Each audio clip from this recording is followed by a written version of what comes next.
Hi hello வணக்கம் welcome to Neela's kitchen. இன்றைக்கி நான் ஒரு மோத்திச்சூர் லாடு எப்படி பண்ணுறதுன்னு பார்க்கலாம். ஸோ இது நான் பல முறை வீட்டில் ட்ரை பண்ணி பார்த்துருக்கேன். அதுக்கப்புறமா தான் நான் உங்களுக்கு இந்த ரெசிபியை போஸ்ட் பண்ணியிருக்கேன். ஸோ இதுக்கு நான் நல்லா ஃபைனாக இருக்கிற பேசன் அதான் கடல மாவு யூஸ் பண்ணியிருக்கேன். ஸோ அது மிக்ஸ் பண்ணுறதுக்கு ஒரு ஸ்பேச்சுலா அண்ட் மிக்சிங்க்கு ஒரு பவுல் அண்ட் கடல மாவு, அதுக்கப்புறமா அது ஜலிக்கிறதுக்கு ஒரு ஜல்லடை அண்ட் தேவையான அளவு வாட்டர். ஸோ முதல்ல நம்ம அதை மெஷர் பண்ணிக்கலாம். மெஷர் பண்ணிவிட்டு இன்றைக்கி நான் 2 கப்பு கடல மாவு யூஸ் பண்ணுறேன். ஸோ அதை நம்ம நல்லா ஃபைனாக ஜலிச்சிக்கலாம்.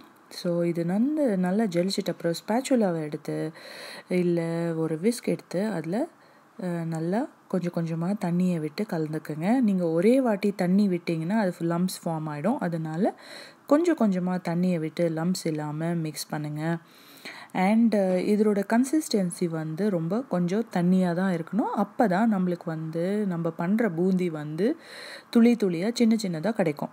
ஸோ நான் பாருங்கள், இப்போ நான் கொஞ்சம் கொஞ்சமாக தண்ணியை விட்டு மிக்ஸ் பண்ணிகிட்டே இருக்கேன். லம்ப்ஸ் இல்லாத மாதிரி விஸ்க் பண்ணிகிட்டே இருக்கேன். ஸோ இந்த மாதிரி நீங்கள் பண்ணுங்கள். ரொம்பவும் பண்ணக்கூடாது. ரொம்ப பண்ணால் அதில் ஏர் ஃபார்ம் ஆகிடும். ஸோ அது நமக்கு தேவைப்படாது. ஸோ ஏர் ஃபார்ம் ஆகாமல் லைட்டாக மிக்ஸ் பண்ணிவிட்டு வச்சுக்கோங்க. நான் இது கூட ஒரு orange colour food colour use பண்ணியிருக்கேன். உங்களுக்கு தேவைப்பட்டால் யூஸ் பண்ணுங்கள், பிடிக்கலனா போடாதீங்க. So let start. நம்ம எப்படி பண்ணுறதுன்னு பார்க்கலாம். ஸோ முதல்ல ஒரு கடாயில் எண்ணெயை காய வச்சுக்கோங்க. அதுக்கப்புறமா நம்ம ஜீரா பண்ணுறதுக்காக ஒரு பவுலில் நம்ம 2 கப் சுகர் எடுத்திருக்கேன் நான். ஏன்னா 2 கப்பு கடல மாவு யூஸ் பண்ணியிருக்கிறதுனால. ஸோ அது அடுப்பில் வைக்கிறதுக்கு முன்ன கொஞ்சம் தண்ணியை விட்டு நல்லா அது கரையட்டும், அந்த அளவுக்கு விட்டுடுங்க. அதுக்கப்புறமா நம்ம பூந்தி எப்படி பண்ணுறதுன்னு பார்க்கலாம் வாங்க. ஸோ முதல்ல எண்ணெய் காஞ்சதும் இந்த மாதிரி ஒரு யுட்டென்சில்ஸ் வச்சு இந்த மாதிரி தட்டணும், ஜோராக தட்டணும். அப்போ தான் அது மணி மணியாக விழும். அண்ட் நம்மளுடைய பூந்தி பண்ணுற லிக்விட் நல்லா தின்னாக இருக்கணும். அப்போ தான் நல்லா வரும்.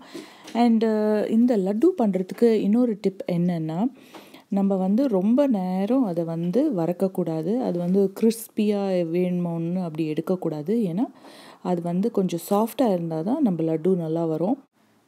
சாஃப்ட்னா ஒரு 1 மினிட் வச்சா போதும். ஏன்னா இது காராசு பண்ணல, நம்ம லட்டுக்காக பண்ணுறது. அதனால இது ரொம்ப கிறிஸ்பியாக மட்டும் எடுத்துடாதீங்க, அப்புறமா லட்டு நல்லா வராது. ஸோ இப்போ பார்த்திங்கன்னா இது ஓரளவுக்கு நல்லா ஃப்ரை ஆகிடுச்சு. அது எடுத்து நீங்கள் ஒரு பிளேட்டில் வச்சு கூட அப்புறமா நீங்கள் இதுக்கான ஜீரா பண்ணிவிட்டு அதில் போட்டு ஊற வைக்கலாம். அந்த மாதிரி பண்ணலாம். பாருங்கள், நான் பண்ணியிருக்கிற பூந்தி எவ்வளோ குட்டி குட்டியாக ஸ்மாலாக வந்திருக்கு பார்த்தீங்களா. இது மோத்திச்சூர் லட்டுக்கு ஏற்ற ஸ்மால் சைஸஸ் தான் வந்திருக்கு. இதில் டீஃபால்ட்டாக கொஞ்சம் பெரிய சைஸ் எல்லாம் கூட இருக்கும், பட் பரவாயில்ல, அது அப்படி தான். ஸோ இப்போ பாருங்கள் இது எவ்வளோ நல்லா வந்திருக்குன்னுட்டு. ஸோ நான் என்ன பண்ணுறேன்னா, இதை சுகர் சிரப்பில் ஊற வைக்க போகிறேன். ஸோ சுகர் சிரப் எப்படி பண்ணுறதுன்னா, ஒரு 2 கப்ஸ் ஆஃப் சுகர் எடுத்துன்ட்டு அதில் அது ஈரம் ஆகிறவள மட்டும்தான் தண்ணி விடணும். அதுக்கு நிறைய தண்ணி விட வேண்டிய அவசியம் இல்லை. அதுக்கப்புறமா அது கொதிச்சதும் ஒரு 1 ஸ்ட்ரிங் கன்சிஸ்டன்சியில் எடுத்து நம்ம வச்சுக்கணும். ஸோ அடுப்பு ஆஃப் பண்ணும்போது நம்ம ஒரு 1 டீஸ்பூன் அளவுக்கு லெமன் ஜூஸ் விட்டுக்கலாம். ஸோ தட் அது கிறிஸ்டல் ஃபார்ம் ஆகாதுன்றதுக்காக. ஸோ அது லெமனை புழிஞ்சிட்டு வச்சுடுங்க. அதுக்கப்புறமா நம்ம இந்த பண்ணி வச்சுருக்க பூந்தி எல்லாம் அதில் போட்டுடுங்க. போட்டு நல்லா ஒரு 1/2 மணி நேரத்துலேருந்து இல்லை 3/4 மணி நேரம் வரைக்கும் ஊறட்டும், நல்லாவே ஊறட்டும்.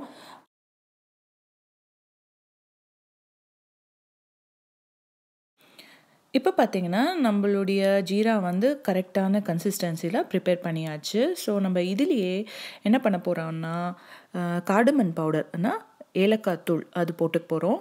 ஒரு 1/2 டீஸ்பூன் அளவு போட்டுக்கோங்க.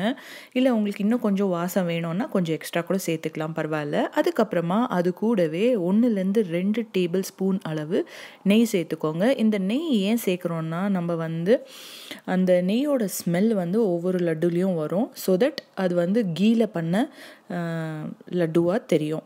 அண்ட் இட் வில் ஃப்ளேவர் வந்து என்ஹான்ஸ் பண்ணும். அதுக்கப்புறமா அதில் வந்து நம்ம பண்ணி வச்சுருக்க பூந்தியும் சேர்த்துக்கோங்க. சேர்த்துட்டு நல்லா ஒரு 1/2 மணி நேரத்துலேருந்து ஒரு 3/4 மணி நேரம் வரைக்கும் ஊற வைங்க. நான் வந்து இந்த மோத்திச்சூர் லட்டுவுக்கு தேவையான அளவு முந்திரி அப்புறமா பிஸ்தாச்சுவை வந்து கொஞ்சமாக கிரைண்ட் பண்ணி போட்டிருக்கேன். வேணும்னா நீங்கள் கட் பண்ணி கூட போடலாம். போட்டுட்டு நல்லா கலந்து விடுங்க. கலந்து விட்டுட்டு ஒரு 1/2 அன் ஹவர் கழித்து நம்ம லட்டு வந்து பிடிக்கலாம். ஸோ நம்ம கையில் பிடிக்கும்போது கொஞ்சம் ஜீரா வரதான் செய்யும். ஸோ அது பரவாயில்ல, அது நேச்சுரல் தான். அதுக்கப்புறமா உங்களுக்கு ஏற்ற மாதிரி நல்லா பிடிச்சி லட்டு வந்து ரவுண்டாக பண்ணி ஒரு பிளேட்டில் வந்து ப்ளேஸ் பண்ணுங்கள்.